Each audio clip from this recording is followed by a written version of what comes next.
Hello friends, स्वागत है आपका हमारे यूट्यूब चैनल जी के जी एस स्टडी पॉइंट में। तो भाई कैसे हैं आप सभी। आई होप आप सब अच्छे होंगे और आपकी तैयारी काफी अच्छी चल रही होगी।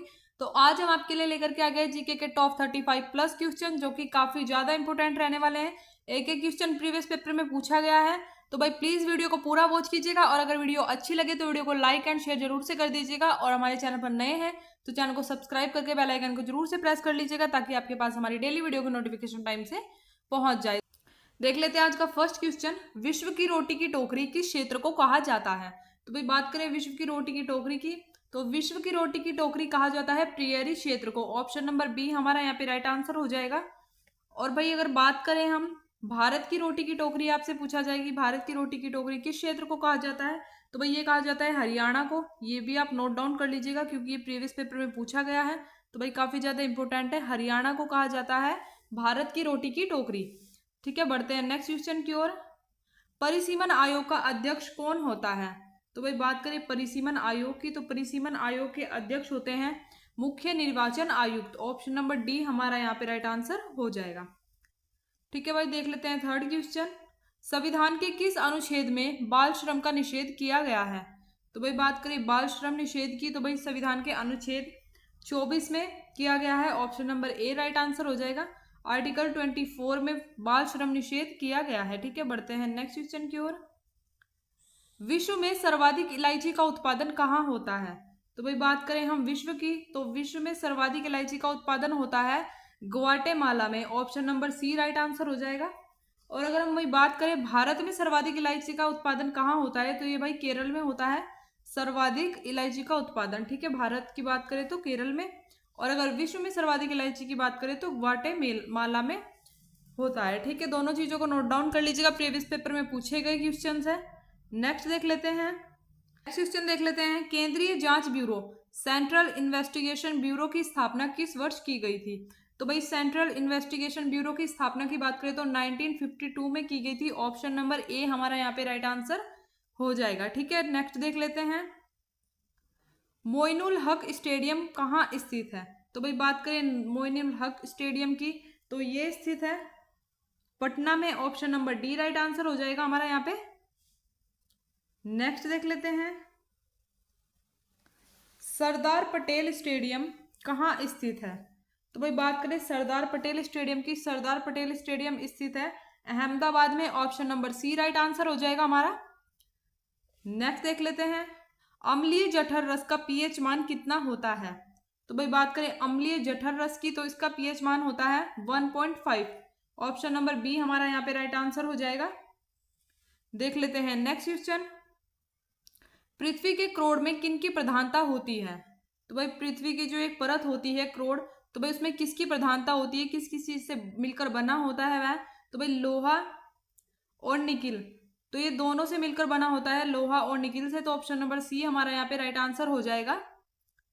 ठीक है, नेक्स्ट देख लेते हैं। संसद में सामान्य बजट को किसके द्वारा प्रस्तुत किया जाता है। तो भाई बात करें संसद में सामान्य बजट को किसके द्वारा प्रस्तुत किया जाता है, तो ये किया जाता है वित्त मंत्री द्वारा। Option number B right answer हो जाएगा। देख लेते हैं नेक्स्ट क्वेश्चन। संसद के दोनों सदन के संयुक्त बैठक की अध्यक्षता कौन करता है। तो भाई संसद के दोनों सदनों के संयुक्त बैठक की अध्यक्षता करते हैं लोकसभा अध्यक्ष। तो ऑप्शन नंबर सी हमारा यहाँ पे राइट आंसर हो जाएगा। देख लेते हैं नेक्स्ट क्वेश्चन। खून की कमी को क्या कहा जाता है। तो भाई बात करें खून की कमी को कहा जाता है एनीमिया। ऑप्शन नंबर ए हमारा यहाँ पे राइट आंसर हो जाएगा। खून की कमी को कहा जाता है एनीमिया। ठीक है, बढ़ते हैं नेक्स्ट क्वेश्चन की ओर। प्लासी की लड़ाई का मैदान किस राज्य में स्थित है। तो भाई बात करें प्लासी की लड़ाई का मैदान की, तो प्लासी की लड़ाई जो हुई थी पश्चिम बंगाल में। Option number B right answer हो जाएगा। और अगर पूछा जाए कि कब हुई थी, तो ये हुई थी 1757 में। ठीक है, 1757 में की गई थी प्लासी की लड़ाई। तो भाई याद रखिएगा दोनों चीजों को, ये टाइम पीरियड भी आप याद रखिएगा, नोट डाउन कर लीजिएगा। देख लेते हैं नेक्स्ट क्वेश्चन। अकबरनामा के लेखक अबुल फजल की हत्या किसने की थी। तो भाई बात करें अकबरनामा के लेखक अबुल फजल की हत्या की, तो ये की थी वीर सिंह बुंदेला ने। ऑप्शन नंबर ए हमारा यहाँ पे राइट आंसर हो जाएगा। बढ़ते हैं नेक्स्ट क्वेश्चन। नेक्स्ट देख लेते हैं।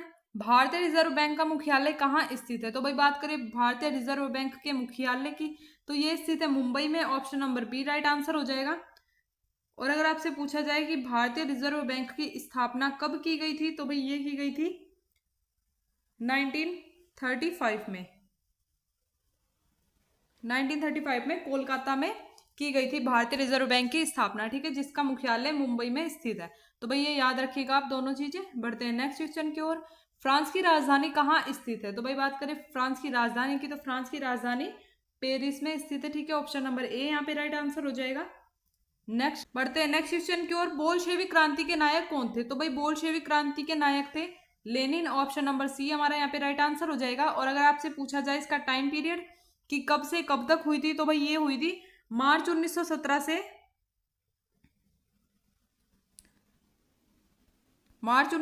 से जून 1923 तक। तो भाई ये टाइम पीरियड आप याद रखिएगा, मार्च 1917 से जून 1923 तक हुई थी बोल्शेविक क्रांति, जिसके नायक थे लेनिन, ठीक है। बढ़ते हैं नेक्स्ट क्वेश्चन की ओर। समाज की प्रयोगशाला किसे माना जाता है? तो भाई बात करें समाज की प्रयोगशाला जिसमें समाज का अध्ययन किया जाता है, तो भाई इतिहास को समाज की प्रयोगशाला कहा जाता है। ऑप्शन नंबर बी हमारा यहाँ पे राइट आंसर हो जाएगा। नेक्स्ट देख लेते हैं। रेगिस्तान का जहाज किसे कहा जाता है? रेगिस्तान का जहाज कहा जाता है ऊंट को। Option number C right answer हो जाएगा। बढ़ते हैं नेक्स्ट क्वेश्चन की ओर। बाल गंगाधर तिलक के राजनीतिक गुरु कौन थे?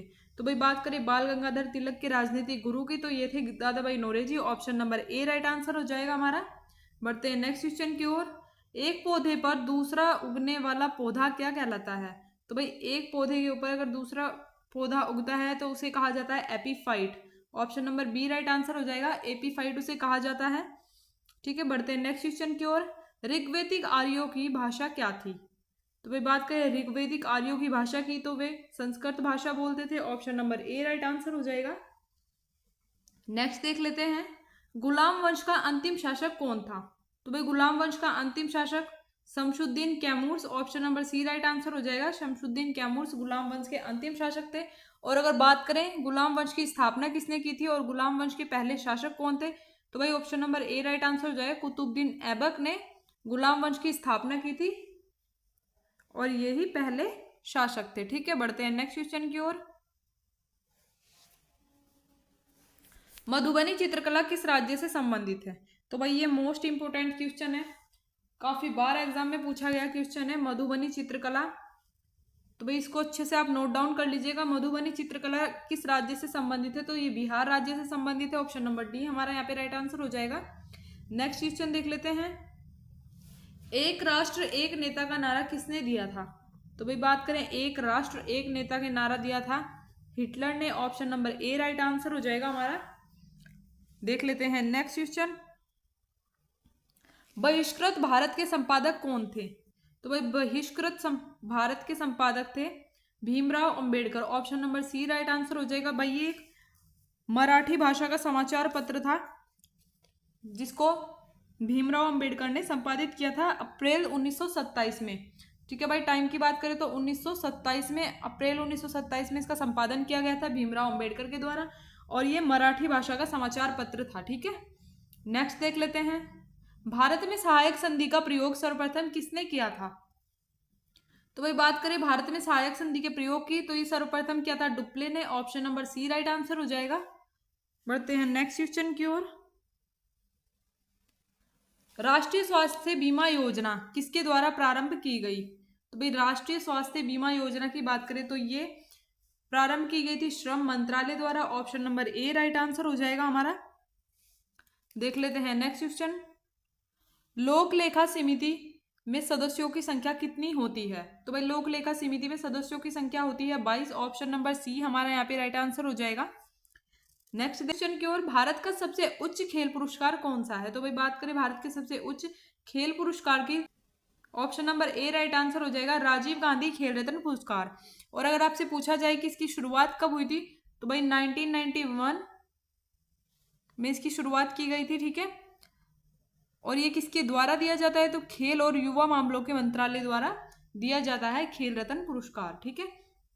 राजीव गांधी खेल रत्न पुरस्कार। बढ़ते हैं नेक्स्ट क्वेश्चन की ओर। विंबलडन ट्रॉफी का संबंध किस खेल से है? तो भाई बात करें विंबलडन ट्रॉफी की, तो ये इसका संबंध है लॉन टेनिस से। Option number B right answer हो जाएगा हमारा। बढ़ते हैं नेक्स्ट देख लेते हैं। मानव अधिकार दिवस किस दिन मनाया जाता है? तो भाई मानव अधिकार दिवस मनाया जाता है 10 दिसंबर को। ऑप्शन नंबर सी हमारा यहाँ पे राइट आंसर हो जाएगा। बढ़ते हैं नेक्स्ट क्वेश्चन की ओर। विक्रमशिला विश्वविद्यालय की स्थापना किसने की थी? विक्रमशिला विश्वविद्यालय की स्थापना की बात करें तो ये की थी धर्मपाल ने। Option number A right answer हो जाएगा।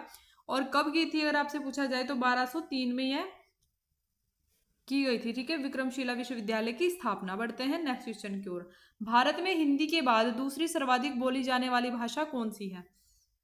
तो भाई बात करें हिंदी के बाद दूसरी सर्वाधिक बोले जाने वाली भाषा, तो भाई option number C right answer हो जाएगा, बांग्ला, जो कि हिंदी के बाद सबसे ज्यादा बोली जाती है। ठीक है, बढ़ते हैं नेक्स्ट क्वेश्चन में। राज्यसभा सदस्यों का कार्यकाल कितने वर्ष का होता है? तो भाई राज्यसभा सदस्यों का कार्यकाल होता है 6 वर्ष का। ऑप्शन नंबर बी हमारा यहाँ पे राइट आंसर हो जाएगा। ठीक, बढ़ते हैं नेक्स्ट क्वेश्चन की ओर।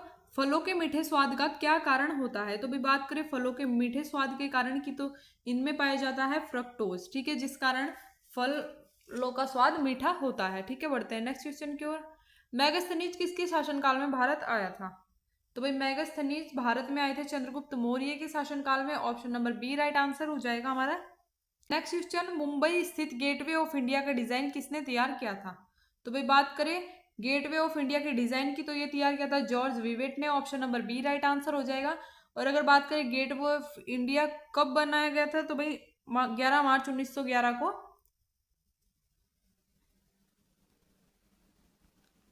तैयार किया गया था गेटवे ऑफ इंडिया। ठीक है, तो भाई ये थे आज के हमारे कुछ इंपॉर्टेंट क्वेश्चन। अगर वीडियो अच्छी लगी हो तो वीडियो को लाइक एंड शेयर जरूर से कर दीजिएगा। और अगर चैनल पर नए हैं तो चैनल को सब्सक्राइब करके बेल आइकन को प्रेस जरूर से कर लीजिएगा, जिससे आपके पास हमारी डेली वीडियो की नोटिफिकेशन टाइम से पहुंच जाए।